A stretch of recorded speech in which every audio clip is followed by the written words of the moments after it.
longer than I expected. Calling the order of the meeting. Any declarations of voting conflict on this at this time? I'm sorry, that's your call. Do any members of this committee want to declare any conflicts at this time? If I may speak, I don't have a conflict, but in an abundance of caution, I will abstain from voting on item B. Okay. So noted. Anyone else? Hearing none. Ms. Secretary. For legal precedent purposes, under Florida law, a member who does not have a conflict and is present has to vote. So you're the lawyers, you have to tell me.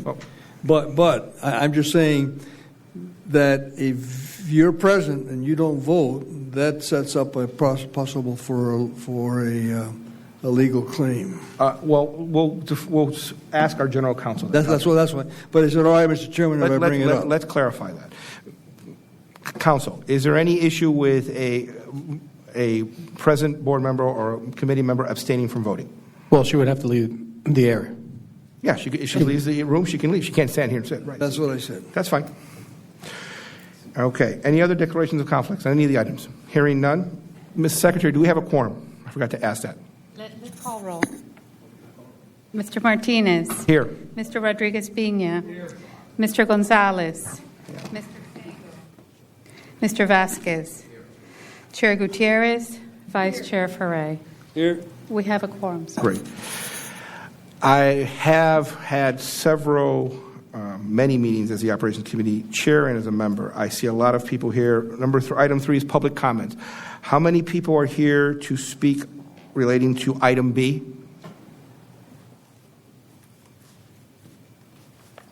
Two, three, four, five, six. I see 7 people. Is that correct, Council?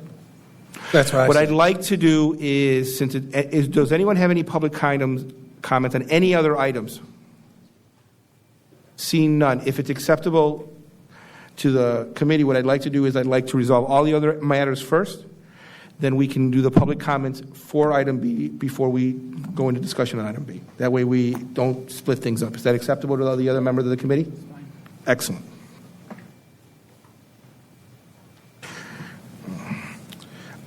Item 4, the operations item, approval of the summary minutes from our January 20th, 2015 meeting. Moved by Chairwoman Gutierrez, seconded by Vice Chair Ferrer. Does anyone have any changes they wish to make to the minutes?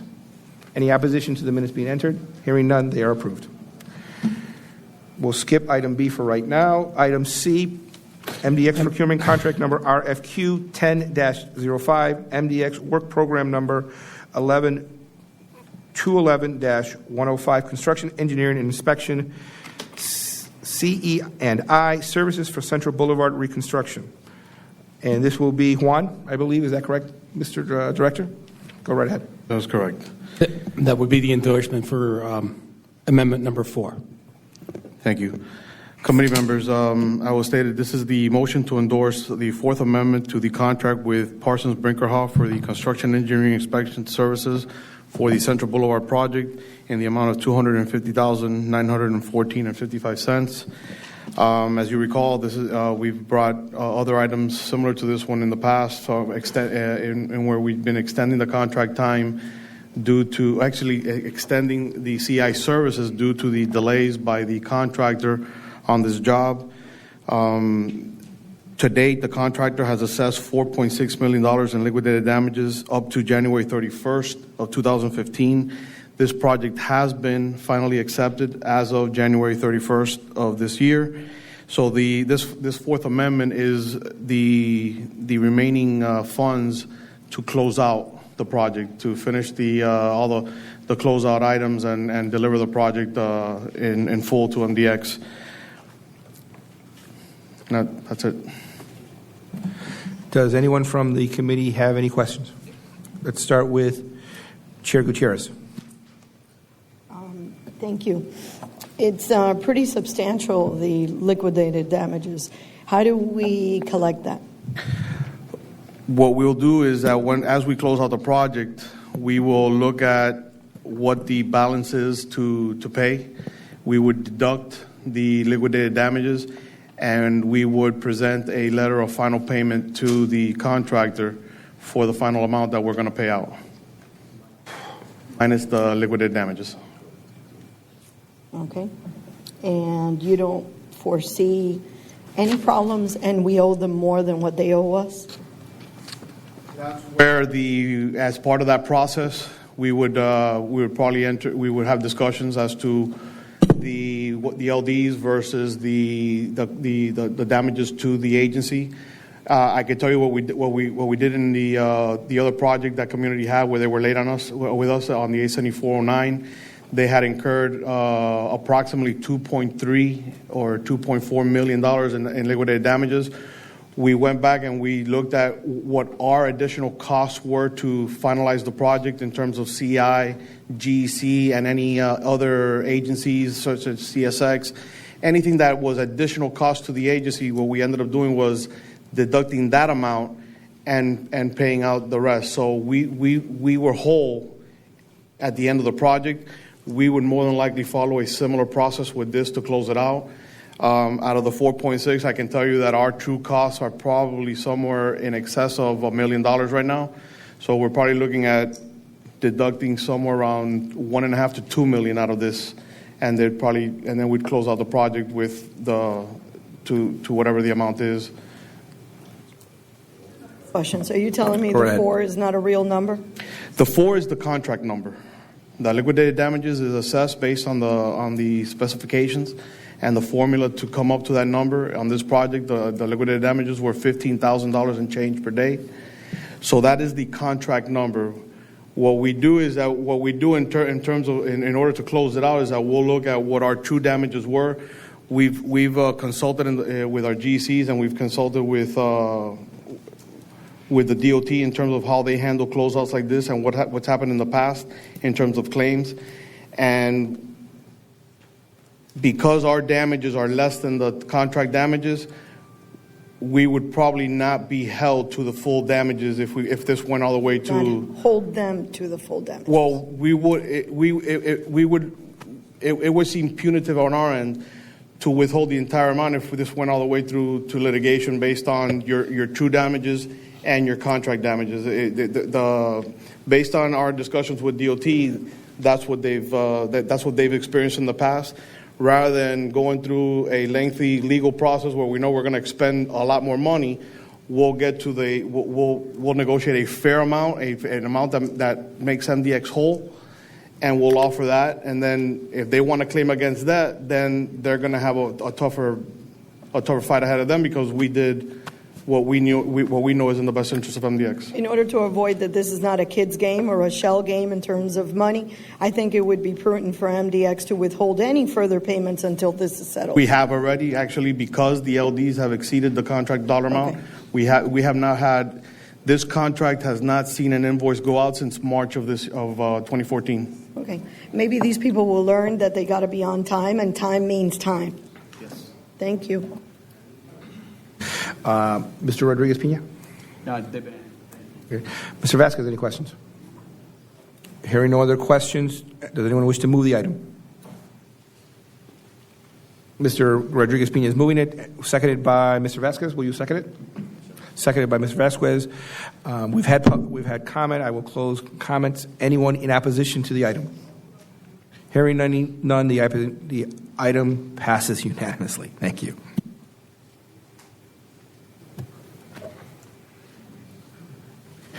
The only other item remaining then, I believe, is item B. I saw multiple people that wish to speak. What I'd like excuse me? Chairman Gutierrez is going to leave now. Gutierrez, Chairman? I'm picking up my stuff. Take your time. Well, while you pick up your stuff, can we do something? Can we get a list of who is speaking on what, for who, so that we can keep them in an orderly fashion? I think that way we can keep, instead of like bouncing back and forth, we can keep a group together. Because I understand there might be 3 different groups represented here today? Or 2? I think it's 2. Okay. And I saw 4 hands on the MCI representatives and 3 on the order brush representatives. And was there anyone? Just- so only those 2 groups have people here. Yes. Okay. Normally, ladies and gentlemen, what I normally will do is I will limit the public comment to, the rules is that we'll limit it to 3 minutes. However, because there seems to be some significant interest in this, what I will do is I will allow each individual a 5-minute time to speak their position, and they'll get a heads up at the 3-minute mark that they have 2 minutes left to finish up whatever they're speaking. Now, you can all speak together, or you can say, I will defer my information to one individual as well, however you wish to do that. According to our policy, you have, each person that gets their own time. They can't defer time to another individual. Well, we've done that in the past, though, haven't we, Mr. Director, during the board? No. All right, I stand corrected. It'll be 5 minutes free. I apologize for that. That's our policy. That's fine. I mean, you could. However you wish. I would. What our policy is, it'll be followed. That's right. I'll defer to the policies. Excuse me, did you say we cannot defer the time? No, each one will need to speak for themselves. For clarification, each individual will get 5 minutes to speak on their issue, but you know, if there's 4 and 3, you'll each get 5 minutes each. Yeah, Mr. Chair, what we'll do is we're going to introduce the item for the record. Sure. And then we'll pause any kind of discussion. We'll allow the public to speak, and then we'll get back to the board discussion after you hear the public speak. Is that okay? That's fine. So Helen, I think, is going to introduce the item. So this is item B. Thank you, sir. The requested action is the endorsement of the Technical Evaluation Committee's recommendation to select the number 1 ranked proposer, Autobrek Construction, Inc., to enter into a contract for a not-to-exceed amount of $149 million for $175,971. On January of 2014, this committee approved the short list of 3 proposers, Condote de Moya Joint Venture, the Munilla Construction Management, MCM, and Autobrek Construction, Inc., to move forward in the evaluation process of this procurement. Those 3 proposers, shortlisted proposers, received an RFP back in June. In November 21st, technical proposals were received, and in January 28th, price proposals were received. The Technical Evaluation Committee met on January 28th to finalize the evaluation and score the technical proposals, and at the same meeting, the price proposals were open. As detailed in the RFP, the ranking of the proposals was going to be based on the lowest adjusted score, which was calculated using a formula included in the RFP, which was comprised of the base price proposal, which would exclude the no bid contingency amount, and the proposed price for optional services. The formula also included the proposed contract time and the technical proposal scores. Each calendar day of the project duration was assigned a time value cost of $50,000. So the adjusted score would be the multiplication of the proposed contract time by the time value cost that was added to the base price proposal, and that number was divided by the technical score to come up with the lowest to come up with the adjusted score. Based on that, the ranking was number 1, Autobrek Construction, number 2, MCM, and number 3, Condote de Moya Joint Venture. Staff conducted compliance review of the 2 highest ranked proposers, and they were both found in compliance. In addition, a price proposal and price contract time analysis was performed by our GEC. A copy is attached to your package. And the GEC analysis concluded that the Autobrek price proposal is reasonable and competitive based on the proposed design as submitted in the technical proposal, and that the proposed contract time is achievable based on the proposed approach to the project, which were all consistent with the requirements and allowances in the RFP. I think it's also important to note that this process included an alternative technical concept process, which allowed the proposers to propose a different approach and concept to the project, different than what was the concept that was included in the RFP. That process obviously was pursuant to MDX's review and approval. This contract includes a 15% small business participation as well as a 15% local business participation. The contract time based on Autobrek's proposal is 1,055 calendar days. The optional services will not be included in the contract at this time, but we'll leave it open for future consideration and if so, added through a supplemental agreement. Based on the recommendation of the Technical Evaluation Committee as well as the compliance review and the analysis performed by the GEC, staff is recommending that this committee endorse for board approval the selection of and the contract award to Autobrek and as the responsive number 1 ranked proposer. There are a couple of matters of disclosure to put on the record. At the time that this committee approved the composition of the Technical Evaluation Committee, Mr. Giovanni Rodriguez was, which is the Assistant Director of Capital Improvements for the City of Miami, was the person approved. However, prior to the distribution of the proposals, he disclosed a conflict of schedule conflict, and therefore the city manager named Mr. Juvenal Santana as the replacement. So he was the member from the City of Miami who evaluated the proposals. Also, prior to the distribution of the proposals to the Evaluation Committee, the CPM schedules that were provided in the appendices of the technical proposals for both Condote de Moya as well as Autobrec contain narratives that were supposed to be included in another section of the RFP, or of their proposal, which was subject to page limitations. So those narratives were taken out of their proposal before distribution to the tech, and they were so notified. In addition, Autobrec, the proposed design leader, was left the company for which he was working for, and Autobrec submitted a replacement, which is another member of their team. That was approved pursuant to the requirements of the RFP, and their proposal was evaluated with a new design team leader. And MCM submitted a notice of intent to protest, contending that the Autobrec's proposal was non-responsive based on a series of allegations that they outlined in their notice. Pursuant to the procedures outlined in our policy, the filing of the notice was premature, and so we notified MCM and returned their protest bond submitted with the notice. None of these disclosure issues changes the recommendation of the staff as it relates to the award of the contract. Any questions? I'm sure we're going to have plenty of questions, but let's begin with the public comment at this time so that we can move forward, if that's acceptable to all. Just for the record, we are allowing 5 minutes for each. For each individual, and what we'll allow is we'll give them a heads up at the 3-minute mark so they know they have about 2 minutes to finish up. Marty's going to give them the heads up? Yes, if Marty could. Okay. We have, as of 7 people so far. Total. Okay. Now, insofar as the representatives of MCM, is there any particular order you guys wish to go? Okay, Representative, thank you very much for your time. You have 5 minutes, sir. Thank you, Mr. Chair. Just a quick question of clarification from the General Counsel regarding the time, just so I understand. Is the 5-minute precedent generally because of public comments, or is that also the precedent for individual items? I just want to know because it wouldn't have gone more than 10, so that's why we were asking the question about deferring somebody else's time to allow for what was, in fact, a 7 to 10-minute presentation, or is the 5, even when it's items, even outside of the purview of public comments, is that always the case? I don't know where you got the 7 to 10. It's in our. My presentation would have been 7 to 10. Hence, why we were asking for a deferral of somebody else's time to me, so I can go beyond 5 but under 10. Mr. Chairman, or is the 5 a hard cap? You can do it. Yeah.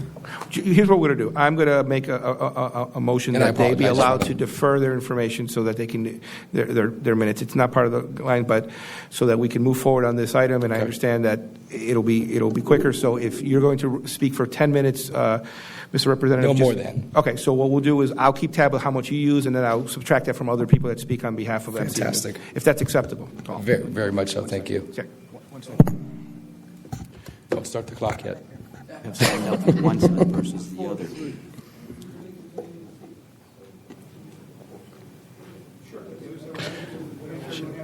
Okay. Absolutely. Go ahead, sir. Thank you very much, Mr. Chair and board members, Mr. Director. Good morning. We're here representing, my name is Eric Fresson with offices at 1500 Southwest 45th Avenue, and I, together with Mr. Jeffrey Bass and a few of his associates, are here representing MCM, a true local business with local ownership and with a track record of excellence in construction. The project before you, and Mr. Director can either affirm or not, is the largest, if not one of the largest procurements that this board has taken up in quite some time. And at the outset, I would like to state, as your procurement manager stated, that not all of the necessary information and documents are available to us at this time.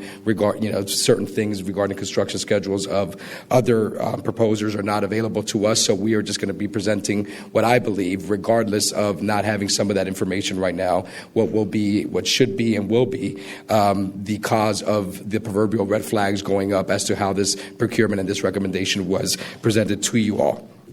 as there appears to be something very wrong in the way that not only the procurement, not the way that it was handled, but certainly in the manner in which the metrics were weighed and thus resulted in the recommendation that's before you. Specifically, we are here to ask that you select MCM as the best, most responsible, most responsive proposer with whom to proceed with the contract and reject the recommendation of the TEC.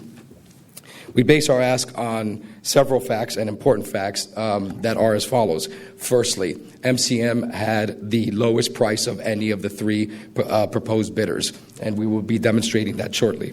Secondly, we received the best technical score of the three proposers, and as importantly, and we will demonstrate right now, the recommended winner of this award actually consistently scored the lowest unanimously by all three reviewers on the technical score, and their price was second.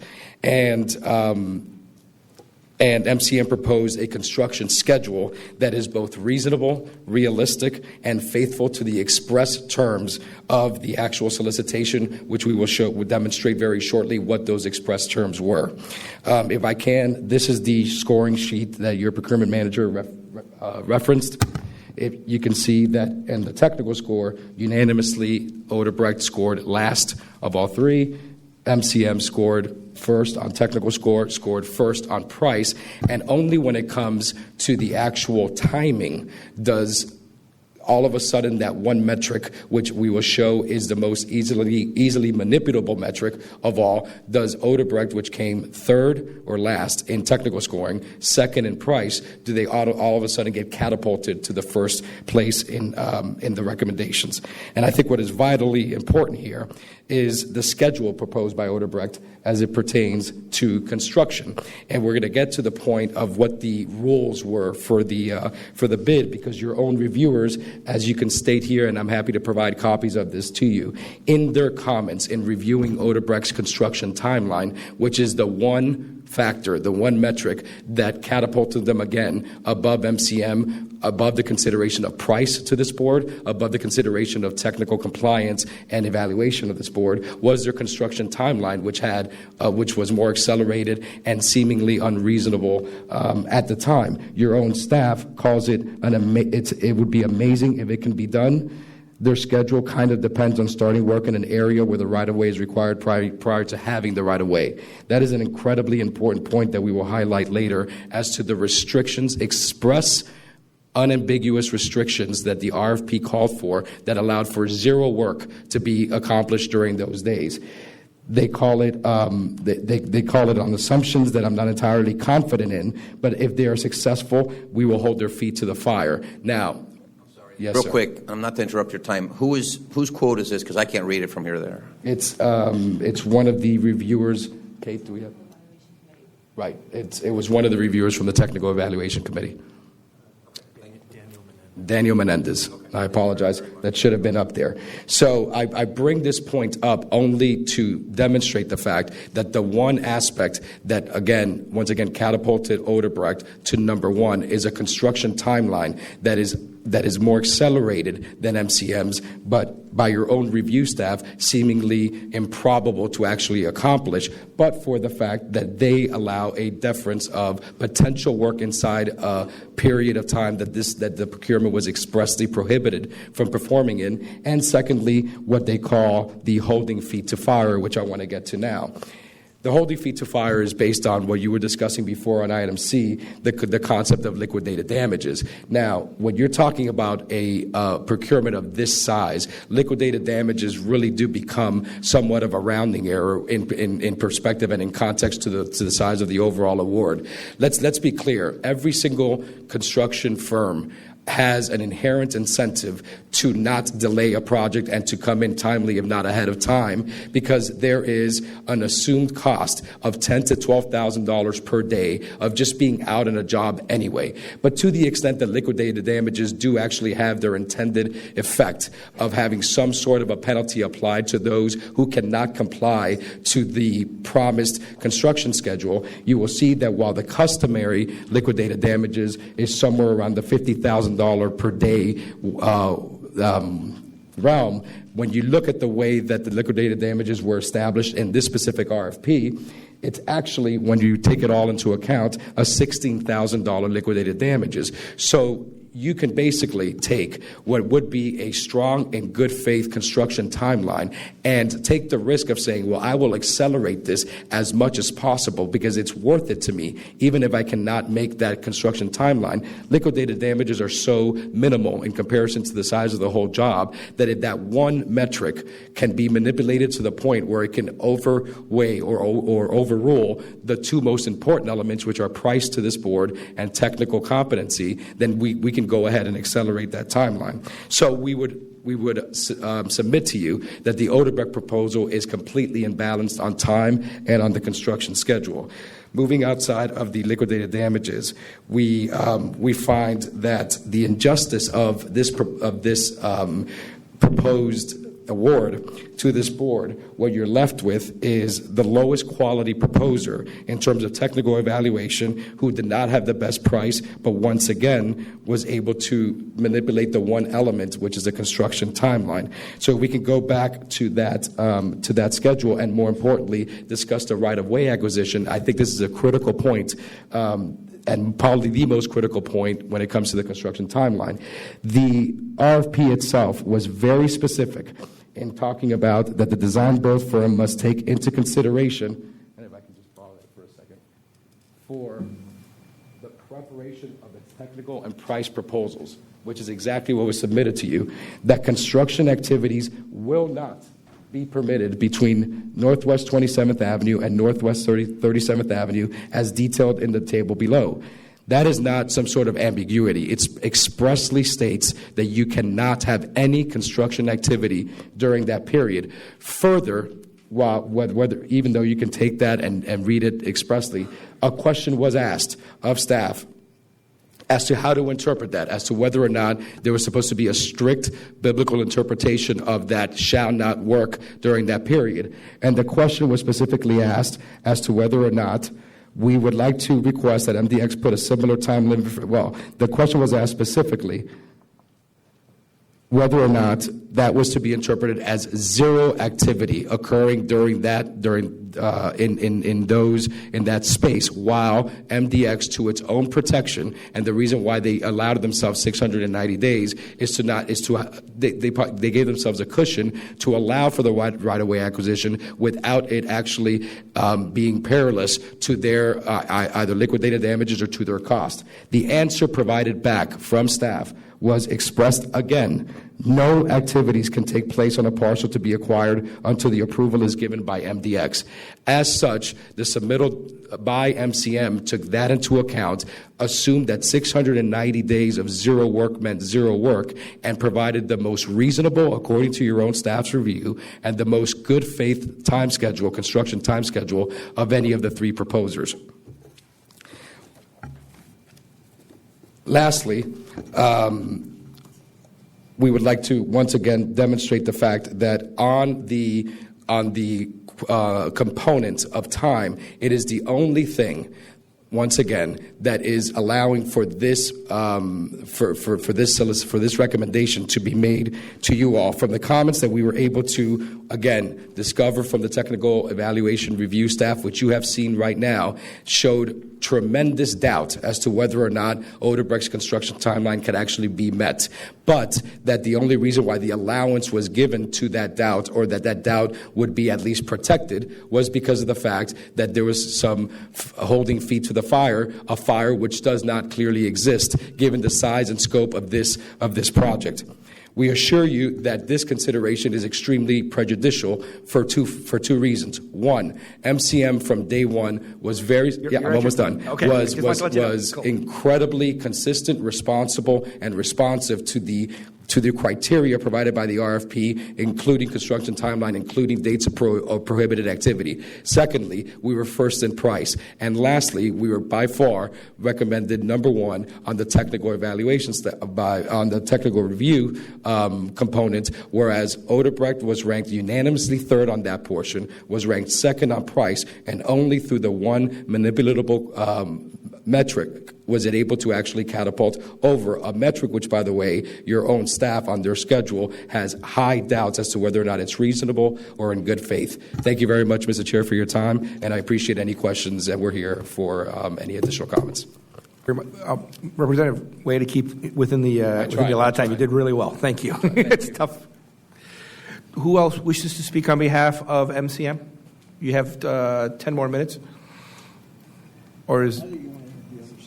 I want to hear from one side, and then we're going to hear the same allotted time from Albrecht. Absolutely. I don't want to go back and forth. Good morning, everybody. Juan Munilla with MCM. I really just want to, to us, this is not an enjoyable thing to come before the board and argue about a recommendation that was made to another contractor. But the specifics and what drove our attention to this so much is in the comments that were made during the technical review. And if somebody was permitted to work in the right-of-way anywhere, because it doesn't talk right-of-way, it talks anywhere from 29th to 37th. And the limitation, the restriction of 690 days is a significant restriction. Had we not abided by that restriction or any of the other bidders, the time in this contract would have been significantly reduced. The limitation is put there as a protection to this board, to MDX. It allows the acquisition of the properties the appropriate amount of time so that if somebody, after 690 days, the process should be concluded. If somebody goes and shows a schedule where the work is starting earlier and the process is not concluded at the time that their schedule shows, then the board and MDX has put it at tremendous risk.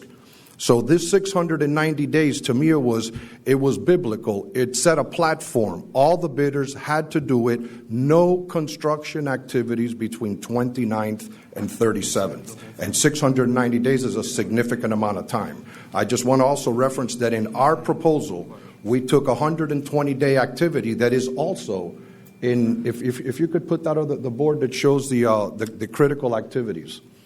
I'm going to make reference to just a couple of different things here, if I could.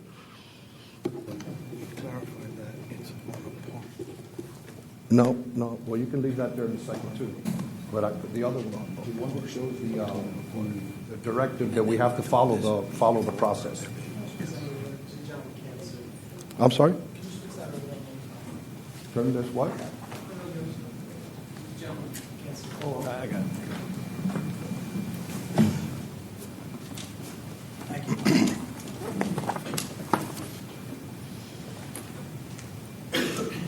Okay, in our proposal, because the limitation is clear that in the right-of-way, this is the right-of-way, you've already seen this document once, the construction activities will not be permitted between 29th and 37th Avenue. Construction activities in general, there is no limitation with the construction activity. It doesn't say on the right-of-way. This to us was no work, and our schedule shows that. It also talks here about allowing 120 days of time to submit your 30% drawings. In our technical proposal, we put that we included this in our schedule, but we wrote that if we committed that on day one after NTP, we submit our 30% drawings, we committed to this in writing, then this 120-day activity completely goes out. But it's almost like we followed the process. And two things: if this is not permitted, our schedule goes down by 120 days. And additionally, when I look here now, I'm going to go to this document here. This is the schedule that accompanied the RFP. It's clear that this schedule was not to be used as our schedule. We had the ability to change this schedule. But it's very important to note in this schedule that was written about a year and a half ago, or so it seems, that the criteria, as we understand the criteria, as we see that it's clearly written, that criteria in the first 120 days, and at that time the parameters were not 29th to 37th. They were different parameters, but the criteria is the same. No work in this schedule occurs in any place in this schedule within those 475 plus 120 days. And that's pretty much the emphasis that I wanted to make here. We followed this. It was to set a level playing rule, 690. Everybody had to plug it in. Nobody could show work during that time frame. And if work was shown during that time frame, to me, that would be a flagrant foul, non-responsive, or, it would be completely contrary to what is the spirit of the RFP. And we followed it. And we had the best price and we had the best technical score. That's it. Thank you very much, sir. Thank you. Anyone else wish to speak on behalf of MCM? Please go right ahead, sir. One small follow-up, Pedro Munilla. Yes, Mr. Munilla. I want to stress that the schedule that was submitted as part of the technical proposal was merely follow the rules and we're going to grade you on the schedule. It has absolutely nothing to do with how short of a timeline could, once construction begins, can be completed. If, in fact, the taking takes place instead of 690 days in 100 days, there's a huge savings of time. Each contractor that bids on this project stands to save approximately $10,000 to $12,000 per day in general conditions. Quality control people, trailers, managers, et cetera, That's $12,000 a day that each saves for each day it finishes the project early. So all the contractors have all the incentives in the world to finish this project as early as possible. If you permit the playing around with the schedule, which really doesn't count, because remember, under the schedule, you get a $50,000 premium for every day you save in your bid item. But in fact, if you finish it later, you only get penalized a merely $16,000 a day. So in 300 days, instead of being penalized, millions of dollars, it's just a completely different type of. There is no correlation between the schedule that one submits at this stage than the schedule and your completion time of the project. MCM submitted the lowest price, has the highest ranking, and we request that we be provided the recommendation or award because we follow the rules. Thank you. Thank you, Mr. Molina. Thank you. Now, I will provide the same timetable and the same rules to the members of Albrecht. I apologize for getting the name wrong. Is any one person wish to speak for 10 minutes as we did with the representative from MCM? Yes, I would like to do that, please. That'd be fine, sir. Absolutely. I appreciate your indulgence. And you also have a total of 20 minutes as MCM had as well. So even though there's only 3 of you that signed up, you have a total of 20. Thank you. Perfect. Your name for the record, sir. My name is James Moy. I'm with Moy O'Brien. We represent Odebrecht Construction, Inc. I am a lawyer. I first wanted to point out to this group that the integrity of your process is now under attack with this hearing today. Your regulations provide for integrity in the process, and bid protests are not allowed to be filed until 72 hours after a decision is made. No decision has been made. The reason for that rule, and the courts of Florida had said, a premature bid protest is premature. No one has standing to consider it or discuss it. And the reason for that is so that you are not contaminated in this award process with what you just heard. That is not part of your procurement process. Your procurement process is a technical evaluation committee followed by a staff review of responsiveness and responsibility, a staff hiring a consultant to look at the pricing issues and scheduling issues and determine whether Odebrecht's submission was responsive and responsible. That's your process. If MCM has a bid protest, they can make it later. They can make their points later. We did not come here today to argue a full-fledged bid protest.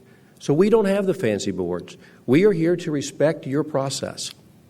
Now, with respect to the comments that they made, let me at least bring a couple things into consideration. You, this time, went down a path of innovation.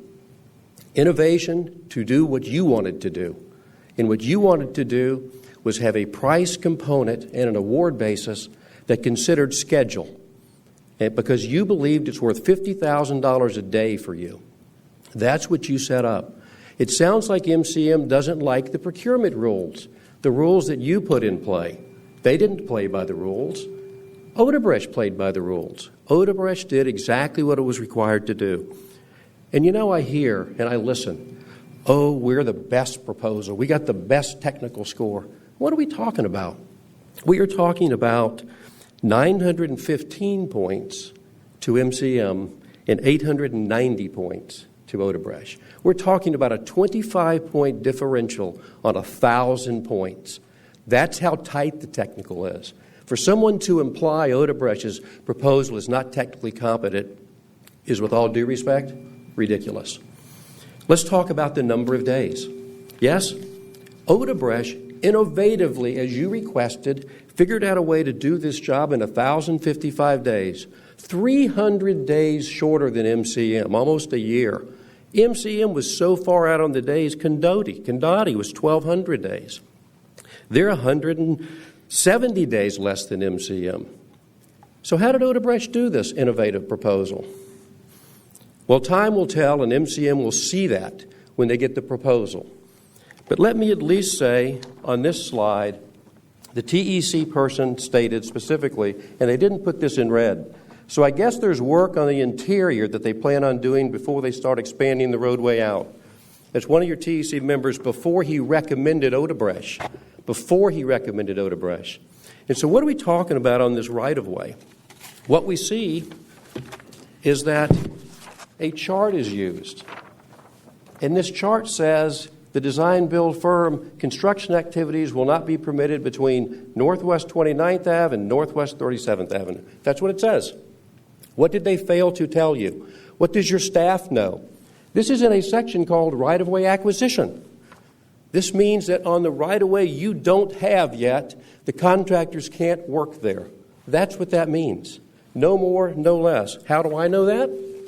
Because there's a section 15 in your specs that's called work restrictions. And your work restrictions say, Mr. Contractor, you can work any place you want to on the right-of-way we have. And that's what Odebrecht is doing. They are working on the right-of-way you have and are not working on the right-of-way that you don't have until the time passes. But you don't have to listen to me, because there's one thing that they showed you. Question and answer 33 of the bidders. I'd ask you to look at that. They read the words, but apparently didn't fully appreciate the meaning. What was your answer to this question? Because their position is that a contractor can't work on your right-of-way you have now until after 690 days pass. That's what they're really saying. What is your answer?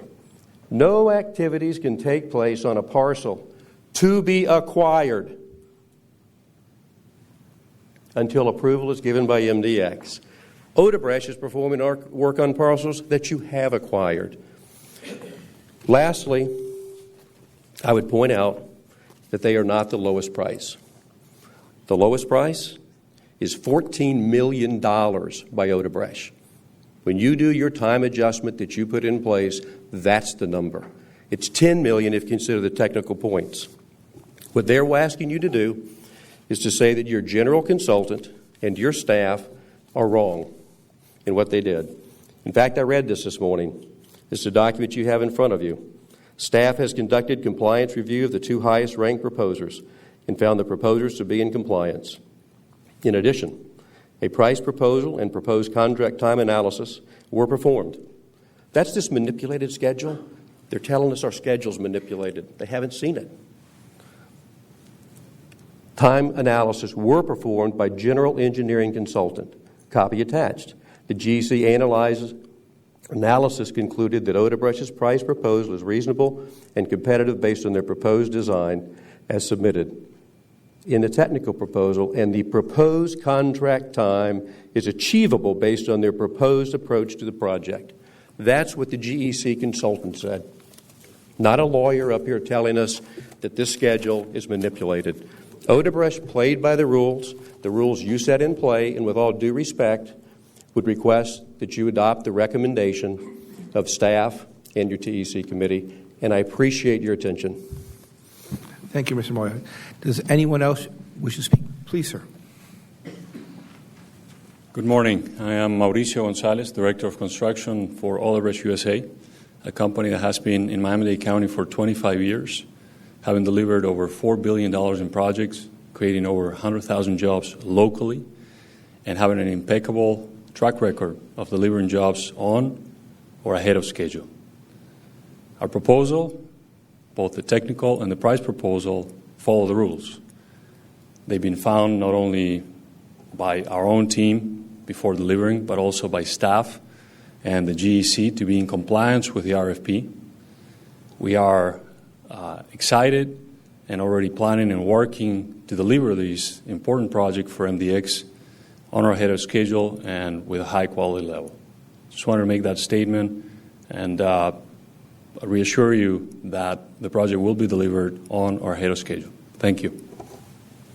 Thank you very much, sir. Anyone else? Yes, sir. Please state your name.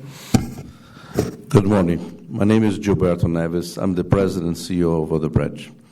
In addition to what Mauricio just said, and about the 25 years that we have been performing in Miami-Dade County, I invite you to think about one process. The Port of Miami Tunnel, we bid the job, we're second bidder, we saved the DOT a lot of money.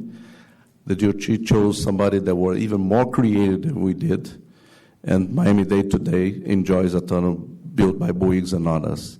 So I invite you to respect your process, and we have never completed a project behind schedule. We never we never received any liquidated damage assessment on us.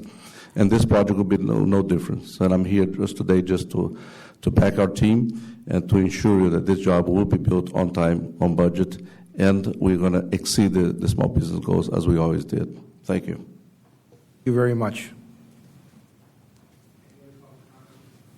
Any other public comment on this matter? Hearing none, public comment is closed. I expect we have some questions from the members of the committee. We will start with Mr. Rodriguez-Pina, if you'd like. I'd like to give an opportunity to Mr. Toledo to really explain the process, and then Mrs. Cordero as well, just to shed any additional comments now, having heard comments from both sides, to anything that you feel is pertinent in our considerations, and any additional information, explanation that would make us better in our decision making. Could I, as a point of order, please, just to make a... Yes, Ms. Festus. Because a legal issue was raised, and I think before we as a board start engaging in conversation, because I too have questions. Okay. I think we should ask our legal counsel, because a legal issue was raised as to whether this is a premature bid protest or what have you, and I'd like to hear from our legal counsel about that. Go ahead, counsel. Well, it was generally for public comment. I think that I don't think we expected the illustrations, as Mr. Moya pointed out. They're entitled to make comments. We did receive a premature notice that was returned from MCM. Yeah. So, in other words, what the public comments were appropriate, but at this point we're dealing as a public comment, and we're dealing with this issue, but not as a formal protest. Yes. And that's the way we're going to proceed. That's my interpretation as well. The public had an opportunity to express their position, provide whatever information they feel is pertinent, but we're working on this action item right now, and nothing. And no protest. No problem. Mr. Toledo, could you please answer Mr. Rodriguez-Pina's questions? Yes. And I guess I'll start out by saying that hearing the points that were brought up by the two firms, I just want to say that my comments are going to address the process that we had leading up to the distribution of the RFP, what we did during the procurement process, and the steps that were taken leading up to the staff recommendation. And I'll start with the time value cost versus liquidated damages. We did evaluate the value per day on this project, and when we looked at the initial, what the LDs would be on this project based on our specifications, we did feel that it would not provide sufficient incentive for the contractors to look at that time as aggressively as we wanted to. Throughout the development of the solicitation, the common theme not only throughout the solicitation, but also through the development of the work program and all the steps that were taken leading up to the setting of the rates that were done back in March of 2013, was to accelerate construction, particularly on State Road 836, which is the busiest corridor in Miami-Dade County, with the intent to minimize impacts to our commuters. In doing this, we reviewed the planning traffic data. We looked at the 2020 volumes, which was our estimated time frame for opening. We had an estimated duration of 1,600 days, which was part of the RFP, and we wanted the contractors to improve on that. We looked at what the additional vehicles per day would be between the sections of Lejeune and 57th Avenue, and we took into consideration diversion and the cost of traveling that section of roadway. We subtracted the amount of the additional capacity that this project would create, and we established a value of $30,000 per day. However, we took additional factors into consideration, such as travel time delay, vehicle operating cost, cost of accidents, the cost of increasing capacity, cost of emergency vehicle response, and other impacts to other facilities. We also looked at what other agencies are doing and have done. This is an A+B type contract methodology, which is typically used by DOT, which is takes cost and time into consideration.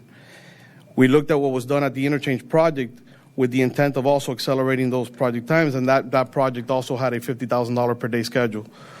Time value cost added as part of their procurement. When we looked at all those factors and we looked at what the potential impacts were to MDX, we felt that $50,000 a day of time value cost was the proper value to the time as part of this procurement. So I wanted to address that piece of it because we didn't just come up with that number. We did have a methodology to that. As far as the right-of-way process during the procurement, as was pointed out by both speakers and both firms, there was a criteria in the RFP where work could not happen within the right-of-way that we are acquiring during this process. The question was asked to clarify, and we responded, and we made it clear that the intent was that no work was to happen in the parcels to be acquired. And that was sent out to all the firms prior to their technical proposals and their prices and their schedules coming in. So then, Mr. Toledo, your position was that the only work area that they were not to work on in the entire project would be our parcels that have not been acquired, but the understanding was that there'd be work allowed in other parts of the project as well. That is correct. Finally, I'll address what we did leading up to the staff recommendation. As is always typical, we do a full bid analysis on the prices. We do a schedule analysis of all the proposed schedules that were submitted. In fact, right after the bids were submitted and everything was open, we requested the CPM schedules in Primavera format from all the firms. And we had our general consultant through a sub that they use, which is Transpath, which is a company that specializes in review of these schedules, review the entire schedule for any logic breaks, anything that would point out that there were any flaws in the schedules provided by any of the firms. And what we found was that all the firms did comply with the requirements of the RFP. The Odebrecht schedule does not show any work happening within the right-of-way parcels to be acquired in the time frame that we stipulated. And the work, the 1,055 days, is commercially feasible. And that's to address those points and how we went through the process. Yep. Just want to know, just to Mr. Cordero, if there's anything else that, based on your time here, anything that was done inconsistent, anything that you feel is something that's worth repeating in public that may alter anything that we're considering today. As far as a process, you've had plenty of time here and experience with the procurement process. Anything you feel confident, obviously, in the recommendation? If not, you guys wouldn't be bringing it forward. But is there anything that you feel is worth mentioning, reiterating, or emphasizing, or mentioning? I guess it would be a couple of points. One is that the $50,000 that was established was published with the RFP and was the number that was available to everyone from the get-go. So if any proposer felt that that number was unrealistic or did not make sense, there was a time to address that concern before it was used in a formula to determine select a number one proposer. And the other component that I think is also important to highlight is that we're not doing an apples-to-apples comparison because every proposer has a different concept, which was allowed through the procurement process. And so the approaches that they're using, the different components of their construction and design, et cetera, are different. So there is that does affect the component of timing and pricing as well. Other than that, this process was followed, exactly how it was laid out in the RFP. And there's nothing really to highlight of concern from my perspective. Of course. Mr. Attorney, anything that we need to be cognizant of here? Again, I'm seeking advice before we start deliberating that we'll make sure that we're proceeding according to all the established procedures and that we have every information available to us to make a decision. Our choices today are what? In other words, what, in your legal opinion, what is within our rights to be doing today? What is your advice to us saying, what you have before you is consider the following. Anything beyond, anything less, if you can shed some light into the parameters of what this board has to basically consider today.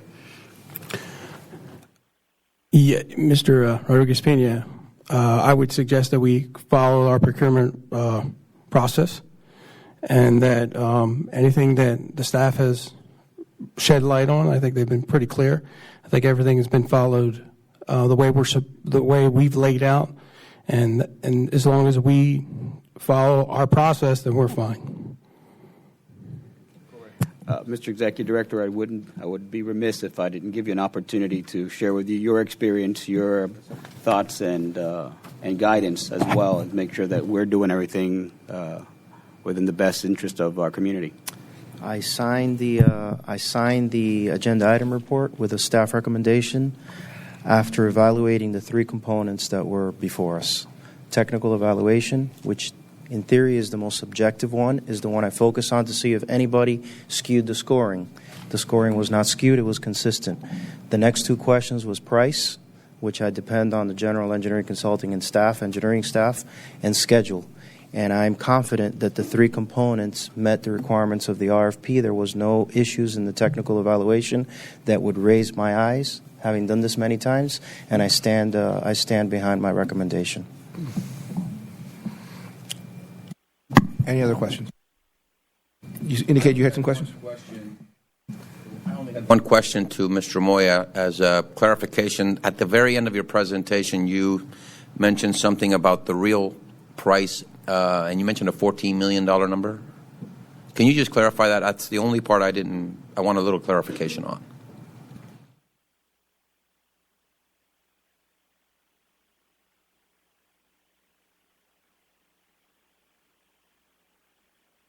The phone's not. Hit the green button. No.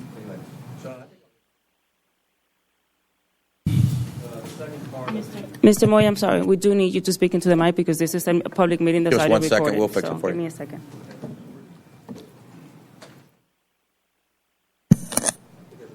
Yes. Thank you.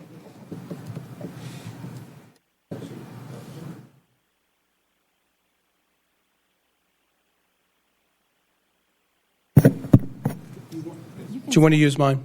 You just. This will only take me 1 second. This will only take me 1 second. Thank you. So the second page of the final scoring criteria. Okay. Which should be in your package. Got it.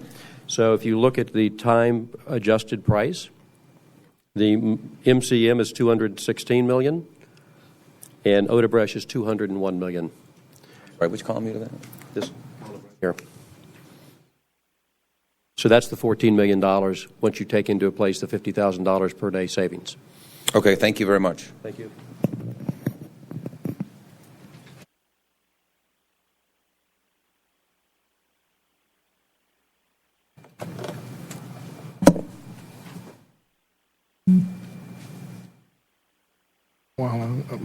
Any other questions, Mr. Vasquez? That was my only question because I did have another question, but it's been answered already. Excellent. Mayor Frey, any questions? Thank you, sir. I think the issue, obviously, is the key to this whole thing is process. So, because I think the question of the right-of-way acquisition schedule, and Mr. Pedro Munilla, who's a person I respect a great deal, made a very strong statement saying playing around with the schedule. So for me, then, I have to answer the question is, did anybody play around with the schedule? And then, of course, I'm also concerned that Daniel Menendez in our own team, who's a very important person here, made a question the ability to comply with that. The 1,055 days, the question of the feasibility of that, and the question on the metrics. Now, I've served at MDX for over 9 years. In the 9 years that I've served, I have never voted except with the recommendation of the administration. But this time I want to make a point that we have a tech recommendation, we have staff review, we have an expert outsider whose opinion is on the record, and we have the executive director's opinion on the record, and they're all the same, and that is that this be awarded to Odebrecht. And they've all gone on the record on that. So the question then revolves in just one issue to me, and that is the $50,000. And so my question to you, Juan, which I think you covered it very well, Mr. Toledo, but I didn't hear you say that this is, even though it's an innovative process, it's not unique. So has anybody else done something similar to what we're doing? I know that it is innovative, but is it unique to just MDX, or has District 6 or anybody else in FDOT done something similar? Is 50,000 a reasonable figure? The state has done something similar. I think the 50,000, considering the factors that we took into consideration, is reasonable. Okay. Then the 300 days, a shorter time, becomes a major issue, and that is not a playing around with the schedule. Correct. Okay. I have no further questions, Mr. Chair. Thank you, Mayor Frey. Juan, I have a couple of questions. I looked at the contract times, and MCM was by far the longest schedule because they are at 1370. Second place was 1200, and then Odebrecht was at 1055. Is that correct? That is correct. Okay. Do you and staff, that is an aggressive schedule, and what I don't want is I don't want to be here 2 years from now or 3 years from now saying they couldn't meet the schedule. And I'm not disrespecting anyone. That is my biggest concern. You've had the opportunity to review this. The directors had an opportunity to review. Forget that it's aggressive. Do you believe it can be accomplished at the timetable they're saying? Because that's really one of the big questions here. First, based on our review of their schedule, based on our review of their technical proposal and the statements that they've made in their technical proposal about resourcing this job, yes, this schedule can be met. Okay. Do you have any concerns? And I just want to ask both you and Mr. Rodriguez. Do you have any concerns that it can be met? One thing that we are confident that it will be met. That's two different ways to approach it. And I'm just a little concerned because sometimes something sounds too good to be true, and I'm not taking anything away from it, but that was my concern from the first time I looked at this. So I'm just asking you guys, do you feel confident that it can be met? Obviously, obviously, there are things that are out of control, like a hurricane, some kind of difficulty. I am confident that if Odebrecht lives up to their promises as part of the RFP, that this time can be met.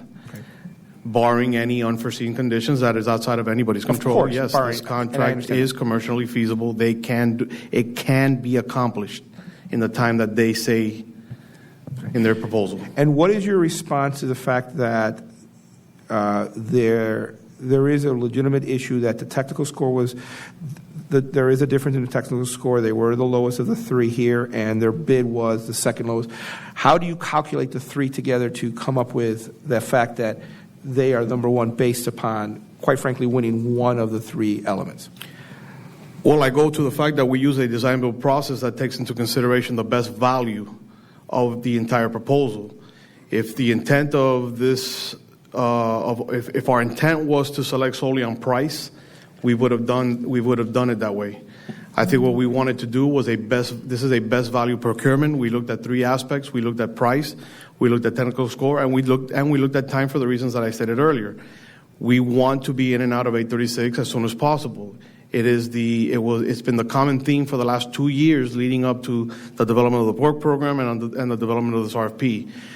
We do not want to impact our commuters longer than we have to, and this process did that. I feel, and I stand by it, that we met the intent of what we wanted to do, and we were successful at it because we are getting a good project at a very good price for a very good time. Sure. All right. Thank you. Mr. Director, do you concur with, you know where my concern is here? Yeah, I know where your concern is. And to address it specifically, in the previous selection where it was too good to be true, and I go to the all-electronic conversion of the integrator, software integration, very little track record by that company. We were taking their staff and their technical abilities pretty much at face value. In this particular case, this is not the same case. It's commercially feasible, the schedule, and although Odebrecht has not done work with MDX, we're familiar with Odebrecht, not only here in Miami-Dade County, but around, and I'm confident that if they apply the resourcing that they've committed to, that this can be achieved. And for one more question, and then I will allow Mr. Rodriguez-Pina. The contract specifically stipulates that any delays is occurred at $50,000 per day. Is that correct? No, that is not correct. The penalty. That's what I want to clarify. The penalties on this contract. That's why I want to clarify how that works. There is a difference between the time value costs and the penalties that will be assessed on this contract. The liquidated damages that will be assessed on this contract based on their price is $16,246.80 per day. Okay, so that's what the damages are. Okay. Now, even at okay. I did a quick calculation at $16,000, not $16,200. It's still about a $5 million penalty if they go beyond into the 370-day requirement. So it's still. Yes, approximately. If Odebrecht, looking at, I guess at this point, at the greater end of the scale, if Odebrecht failed to accomplish the contract time in their proposed 1055, and let's say they did it in 1370, they would be assessed liquidated damages to the tune of $5,117,000. Thank you. Thank you, Juan. Thank you. Mr. Rodriguez-Pina, you had another question? No, that was basically, my concern is that something that appears to be too good to be true, and I think that question gives me some perspective. And I will tell you, I do have reservations not being a transportation expert, but being a policymaker and making sure that we're doing the right thing. But I also recognize the reputation of the two established firms that I know either one of them could do a great job for us. So, but if staff has gone out of their way, and I've had extensive conversations with Mr. Toledo in preparation for today to make sure that I did understand the nuances, and that was a key component in making sure that we're looking out for our commuters. Mayor Frey. Mr. Chair, besides, just for the record, besides the TEC, the staff review, the expert opinion, and the executive director's position, I forgot to mention Gus Pago. Gus Pago was the overview. Gus Pago is the secretary of District 6. Even though he's not here today, he certainly has not warned us that there is any exception, or so he hasn't objected. So I assume that he is in favor of the recommendation. He'll be present at the board meeting, and he'll be able to express his opinions accordingly. Thank you very much. Mr. Vasquez, yes. And again, in the spirit of keeping things fair on either side, and we've done it with the time and on the presentations, I asked Mr. Moya to clarify the $14 million number. I appreciate that. For the sake of fairness, again, I'd like to ask if there's any comment on that issue on the other side. This is an informational set of comments, and we'd like to be as fully informed from both sides of the equation if possible. I agree with that, Mr. Vasquez. Yes. Let me see if this is okay. It's on this time. Good. I don't have to get that close. Here's the only point that I would make, and I think Mr. Mayor just asked that question as to how it is that we got to the $14 million number. But just for your edification as far as how the math works. So you have basically catapulted a firm because of their timeline on the 1,050 days and provided them a credit, a premium credit of $14 million because you've used a multiplier of $50,000 per day saved. Yet the subtractive component of that on a liability is $16,000 per day. So you can, again, get a premium credit, which is the only thing that catapulted Odebrecht above MCM at a $50,000 value. Whereas if they don't meet that time period and they start encroaching on the more responsible, probably more probable date that MCM and or Condit had, their damages are less than a third of the premium credit that you were providing them for actually establishing that. So I think it's important to note that even though 50,000 is a good methodological number to come to because of ridership, tolls deferred, etc., you are providing a credit that is worth the value 3 more times than the value of the liability if they in fact do not come into that time period. So I just wanted to make that point. Thank you very much, sir. Questions? Good question. One last question. Go ahead. Basically, what our choices are here today is to go with the recommendation or go without a different or go with a different recommendation of staff. That is really, in essence, That's our correct. choices. We're not considering, we can't go anywhere beyond that, and it would be, in essence, of procedurally precedent setting. That's correct. I want to make sure that staff is all clarifying that. I want to make sure that we are limited in what we can do today. To recommend or not to recommend? Okay. All right. Does anyone wish to move the item? I'm going to move the item. Mr. Ferrer will move the item. Does anyone wish to second the item? By Mr. Vasquez. We've had public discussion. Discussion is closed. I'd like a roll call vote on this one. Mr. Martinez? Yes. Mr. Yes. Rodriguez-Pina? Vasquez? Yes. The item passes unanimously, and it is referred to the board for approval. I'd like to thank all of the people that spoke today. It was an incredibly difficult and exciting to listen to both sides in this matter. You all should be proud. You put on some tremendous presentations at the technical committee and made your arguments extremely well here. I have no doubt that either one of these two outstanding construction companies would do an extensive job. And thank you very much for taking your time and making your arguments to us today. The only things left are informational items. Anything in particular we need to speak about? No, sir. The only thing I would like to announce is that next week is our board meeting on the 24th, and on the 25th we have our procurement policy review. I think Helen Cordero has sent out an email on any issues specific that the board would like to address in the procurement policy. Please make sure you send them to Helen or to myself so that we can address them during the workshop. Thank you very much. All right, move to adjourn. Thank you.